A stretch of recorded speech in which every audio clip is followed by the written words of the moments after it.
আসসালামু আলাইকুম রহমতুল্লাহ। সমস্ত প্রশংসা মহান আল্লাহ তাআলার। সুবহান এগ্রোর আরেক নতুন ভিডিওতে আপনাদেরকে স্বাগত। প্রতিদিনের মতোই আমাদের খামারের কাজগুলো চলমান। আমরা প্রায় ভিডিওতে আমাদের খামারের বিভিন্ন কাজের চিত্র খণ্ড খণ্ড আকারে আপনাদের মাঝে তুলে ধরি। আজকের এই ভিডিওতে আমরা সকাল থেকে শুরু করে দুপুর পর্যন্ত খামারে কি কি কাজ করতে হয় এবং আমাদের কি কি কাজ থাকে সেগুলো দেখানোর চেষ্টা করবো ইনশাআল্লাহ। যাই হোক, আলহামদুলিল্লাহ, সকাল সকাল সর্বপ্রথম আমাদের কয়েল পাখিগুলোকে খাবার দেওয়ার কাজ সম্পূর্ণ করে নিয়েছি। যার কারণ আমি আপনাদেরকে আগের একটি ভিডিওতে বলেছি কয়েল পাখিগুলো সকাল সকাল খুব চিৎকার এবং চেঁচামেচি করে, সেজন্যই আমরা সেগুলোকে সর্বপ্রথম খাবার দিয়ে থাকি। যাই হোক, আলহামদুলিল্লাহ, দেখতে দেখতে কয়েল পাখিগুলোর খাবার দেওয়া শেষ করে আমরা চলে এসেছি আমাদের টাইগার ফেরেন্স মুরগিগুলোর কাছে। এই টাইগার ফেরেন্স মুরগিগুলোকে প্রতিদিন আমরা নির্দিষ্ট পরিমাণে খাবার দিয়ে থাকি। যার কারণ এই মুরগিগুলো বর্তমানে প্রোডাকশনে আছে, সেই জন্য আমরা অতিরিক্ত খাবার দিতে পারি না। কেননা এই ডিম পাড়ার মুরগিগুলোকে যদি আমরা এখন অতিরিক্ত খাবার দেই তাহলে তাদের পেটে চর্বি হয়ে যেতে পারে। আর আপনারা জানেন মুরগির পেটে চর্বি হয়ে গেলে সেগুলো ডিম পাড়ার প্রোডাকশন অনেকটাই কমে যায়।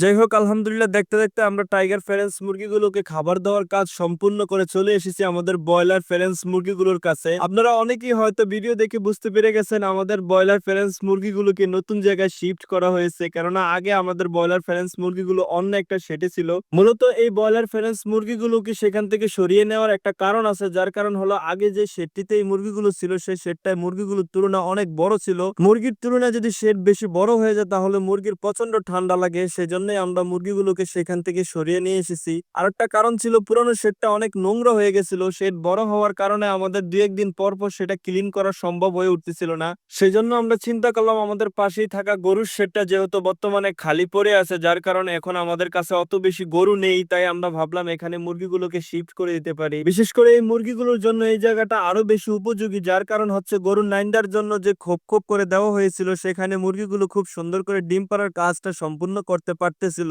আর আমাদের জন্য একটু সুবিধা হচ্ছে যেহেতু এটা গরুর শেড, তাই মাঝখানে পানি যাওয়ার মতো ড্রেন রয়েছে, তাই আমরা চাইলেই খুব সহজে এই শেডটাকে পানি দিয়ে ক্লিন করে নিতে পারবো। যাই হোক, আলহামদুলিল্লাহ, বিভিন্ন দিক বিবেচনা করে আমরা এই মুরগিগুলোকে এখানে শিফট করে দিয়েছি। আর এদিকে দেখতে দেখতে আমরা আমাদের খামারের সকালবেলার প্রায় 50% কাজ কমপ্লিট করে নিয়েছি। যার মানে হচ্ছে আমরা আমাদের খামারের সবগুলো মুরগিকে এবং কয়েল পাখিকে খাবার দেওয়ার কাজটা সম্পূর্ণ করে নিয়েছি। আর এখন আমাদেরকে যেটা করতে হবে তা হলো প্রতিটা মুরগি এবং কয়েল পাখিকে আমাদেরকে পানি দিতে হবে। প্রথমে আমি সবগুলো শেড থেকে পানির পাত্রগুলোকে বের করে নিয়েছি এবং সবগুলোকে খুব ভালো করে ক্লিন করে নিয়েছি। বিশেষ করে পানি দেওয়ার ক্ষেত্রে সবসময় আপনাদেরকে ধ্যান রাখতে হবে পানির পাত্রগুলো যেন খুব ভালো করে পরিষ্কার করা হয়। বিশেষ করে প্রতিদিন সকালবেলা পানির পাত্রগুলোকে খুব ভালো করে পরিষ্কার করা অত্যন্ত জরুরি। কেননা পুরো রাতভর এই পাত্রগুলোর নিচে পানি থাকে, সেক্ষেত্রে এগুলাতে শিয়ালা জমে যায় এবং 2-3 দিন পরিষ্কার না হলে সেক্ষেত্রে সেখানে পাঙ্গাস জমে যেতে পারে। আর এতে করে মুরগি অসুস্থ হয়ে যাওয়ার সম্ভাবনা অনেক বেশি। যাই হোক, আলহামদুলিল্লাহ, আমরা সাধারণত সবসময় চেষ্টা করি প্রতিদিন সকালবেলা খুব ভালো করে পানির পাত্রগুলোকে ক্লিন করে দিতে। সাধারণত খামারের কাজগুলো প্রতিদিন একই রকমের হয়, আলহামদুলিল্লাহ, তার মাঝেও আমরা চেষ্টা করি কাজের মধ্যে ভিন্নতা খুঁজে নিতে। আপনারা জানেন আমাদের খামারে বিভিন্ন প্রকারের মুরগি এবং কি আমরা যেহেতু ডিম উৎপাদন করে ডিম থেকে বাচ্চা ফুটিয়ে থাকি, তাই আমাদের আলহামদুলিল্লাহ কাজের ভিন্নতা রয়েছে। আর এই কাজের ভিন্নতা থেকেই আমরা চেষ্টা করি একটু শান্তি খুঁজে নিতে। কেননা আপনারা জানেন খামারের কাজ অত্যন্ত কষ্টকর, তারপরও এই কাজ আমরা মনে করি অনেক আরামদায়ক। যার কারণ এই কাজগুলো হচ্ছে আপনার নিজের, আর নিজের কাজ শত কষ্ট হলেও করা যায়। কেননা আপনার এখানে কোনো বস নাই, আপনাকে এখানে অর্ডার দেওয়ার মতো কেউ থাকবে না।